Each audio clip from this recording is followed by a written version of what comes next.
What if I told you the Indiana Fever just discovered their secret weapon was hiding in plain sight all along? And no, I'm not talking about Caitlin Clark. While the superstar rookie nurses her groin injury on the sidelines, one player just exploded for a career-high 23 points against the best team in the WNBA. But here's the shocking part. Despite this breakout performance, the Fever still lost, and fans are pointing fingers directly at head coach Stephanie White. Before we dive into this controversy that's tearing the fan base apart, if you're new here, hit that subscribe button and turn on notifications because we're about to expose what's really happening behind closed doors in Indianapolis. Lexie Hull just put the entire league on notice. 9 for 16 from the field, 4 for 7 from three-point range, and 23 points that had target center holding their breath every time she touched the ball. This wasn't just a good game, this was a statement. The same player who averaged just 7 points per game suddenly transformed into an offensive juggernaut when it mattered most. But here's where the story gets complicated and why Fever fans are absolutely losing their minds right now. The Minnesota Lynx came into Friday night's game with a 29-7 record, the best in the entire WNBA. The Fever, sitting at 19-17, desperately clinging to third place in the Eastern Conference with just 12 games left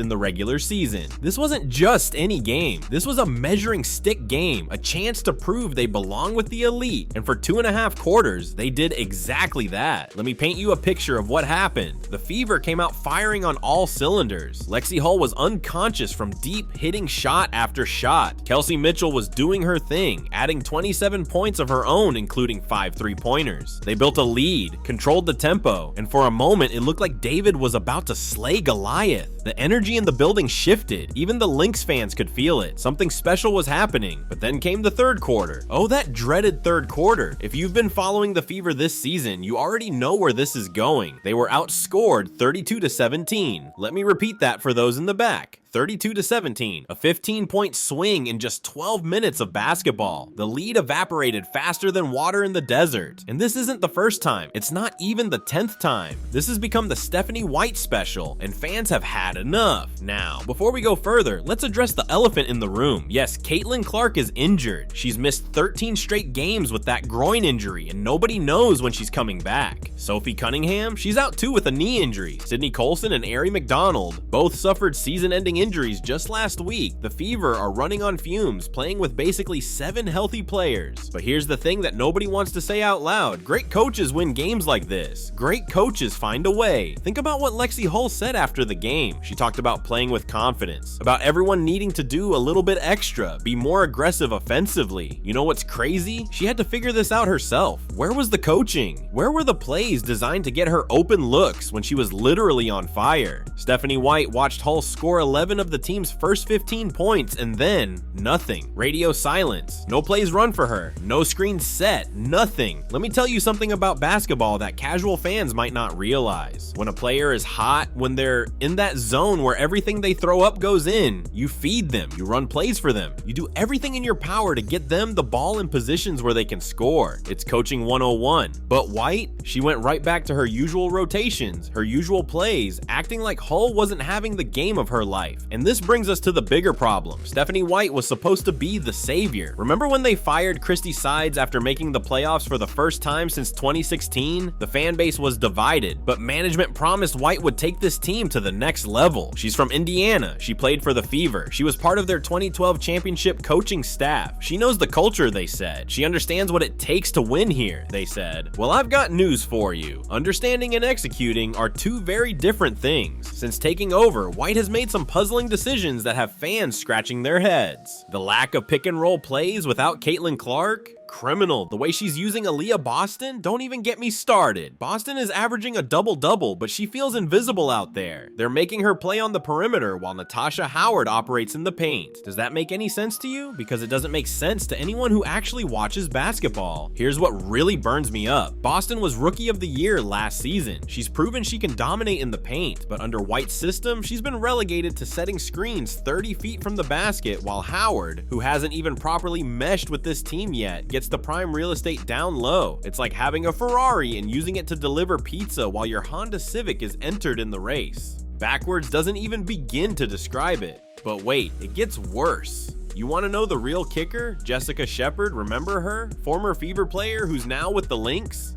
She recorded the fastest triple-double in WNBA history against the Fever earlier this season.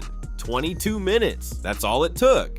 20 points, 10 rebounds, 10 assists, 0 turnovers, shooting over 90% from the field. The third player in WNBA history to achieve those numbers, and she did it against the team that let her go. If that doesn't scream coaching problems, I don't know what does. Now, I know what some of you are thinking. The Fever are still in third place. They're 19 and 17. They're likely making the playoffs, and you're right. But let me ask you this, is that really good enough? With this roster, with Caitlin Clark, Aaliyah Boston, Kelsey Mitchell, and now Lexie Hull showing she can be a legitimate scoring threat, this team should be competing for a top 2 seed, not barely holding on to third place. The spacing issues are glaring. Watch any Fever game and you'll see players constantly in each other's way. There's no flow to the offense. It's either Kelsey Mitchell going 1-on-5 or Caitlin Clark, when healthy, trying to create magic out of thin air. Where are the set plays? Where's the ball movement? Where's the system that maximizes each player's strengths? And don't even get me started on the defensive rotations. The Fever gave up 95 points to the Lynx. 95. Yes, the Lynx are good, but this wasn't some unstoppable offensive explosion. This was systematic defensive breakdowns, missed rotations, and a complete lack of communication. These are coaching issues, plain and simple. Let's talk about what happened with DeWanna Bonner for a second. One of the most experienced players in the league, a proven winner, and she wanted out so badly that she refused to play. She literally told the team she had no interest in returning. The Fever had to waive her because they couldn't find a suitable trade. When a veteran of Bonner's caliber would rather sit at home than play for your team, that's a massive red flag. The contrast with Christy Sides is striking. Yes, Sides had her flaws. Yes, the team underperformed at times, but at least there was an identity. At least there was growth. The team went from total dysfunction to making the playoffs. Under White, they're treading water with arguably more talent than they've had in years. Here's something that might shock you. The Fever won the Commissioner's Cup this season, beat the Lynx 74-59 in the final. Caitlin Clark wasn't even playing due to injury. They raised $23,000 for charity. It was a great moment for the franchise. But since then, they're just 10 and 11. That's regression, not progression. The attendance numbers don't lie though, 17,000 plus every night at Gainbridge Fieldhouse. The fans are showing up, the support is there. The city of Indianapolis is fully behind this team. They're breaking viewership records, selling out arenas on the road, and generating more buzz than the WNBA has seen in years. But what do they get in return? Third quarters where they get outscored by 15 points. Defensive schemes that make no sense. Offensive sets that look like they were drawn up in crayon. You know what the saddest part is? Lexie Hull's emergence should be the story. This young woman has worked her tail off, stayed ready, and when her number was called, she delivered in a big way. Since the Olympic break, she's 14 for 20 from three-point range. That's 70%, folks. 70% from deep. She's not just a defensive specialist anymore. She's a legitimate two-way player who can change games. Hull's connection with Caitlin Clark off the court has translated to chemistry on it. They spent a week together in Mexico during the break.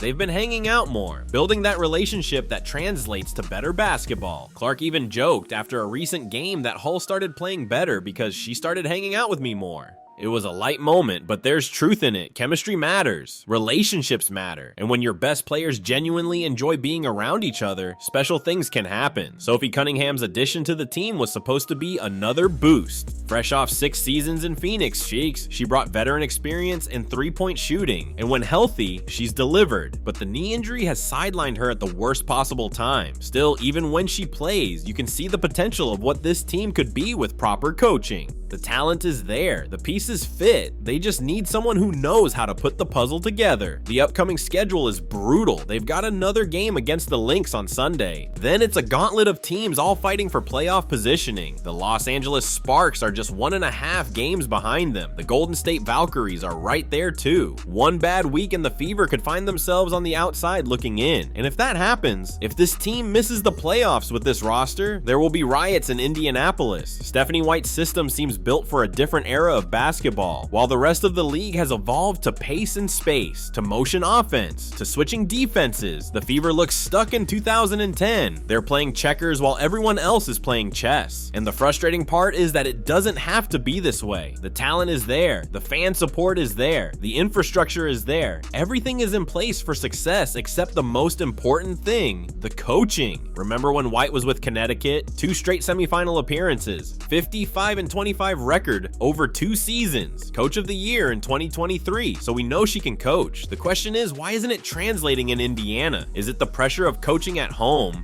Is it trying to manage superstar personalities? Or is it simply that her system doesn't fit this roster? The Aaliyah Boston situation is particularly troubling. Here's a player who should be anchoring the defense and dominating the paint on offense. Instead, she's floating around the perimeter, looking lost half the time. Her numbers are fine, but anyone who watches the games can see she's not being utilized properly. It's criminal negligence of one of the best young posts in the game. And where's the player development? Lexie Hull's improvement seems to have come despite the coaching, not because of it. Her confidence boost came from hanging out with Caitlin Clark, not from any special attention from the coaching staff. That's an indictment of the entire developmental program. The front office has to be watching this closely. Kelly Krauskopf didn't come back as president of basketball operations to oversee mediocrity. Amber Cox wasn't brought in as GM to manage a middle-of-the-pack team. They have championship aspirations, and right now, those aspirations feel like a pipe dream. I'll leave you with this thought. The Indiana Fever have everything they need to be a championship contender except proper coaching. They have a generational talent in Caitlin Clark. They have a dominant post presence in Aaliyah Boston. They have an elite scorer in Kelsey Mitchell. They have an emerging two-way star in Lexie Hull. They have veteran leadership in Sophie Cunningham. They have the best fans in the league. They have state-of-the-art facilities. They have ownership willing to spend. But none of that matters if the coach can't put it all together. Friday night's loss to the Lynx was more than just a regular season game. It was a microcosm of everything wrong with this team right now. Individual brilliance wasted by coaching incompetence. A winnable game thrown away by predictable third quarter collapses. A roster full of talent playing below its potential. The clock is ticking. 12 games left in the regular season. Caitlin Clark's return date still unknown. The playoffs hanging in the balance. Something has to change, and it has to change now. Whether that's Stephanie White finally figuring it out or the front office making a difficult decision, the status quo is not acceptable. Lexi Hull proved on Friday night that this team has another level. She showed that when given the opportunity and the freedom to play, special things can happen. The question now is whether Stephanie White will learn from this or continue down the same path that's led to so much frustration. Before you go, make sure to like this video and subscribe to the channel for more Indiana Fever coverage. Drop a comment below with your thoughts on Stephanie White's coaching. Should she get more time to figure it out, or is it time for another change? And remember, with only 12 games left, every single one matters. The Fever's season and possibly Stephanie White's job could be on the line. Thanks for watching, and until next time, keep believing in this team, even when the coaching makes it hard to do so.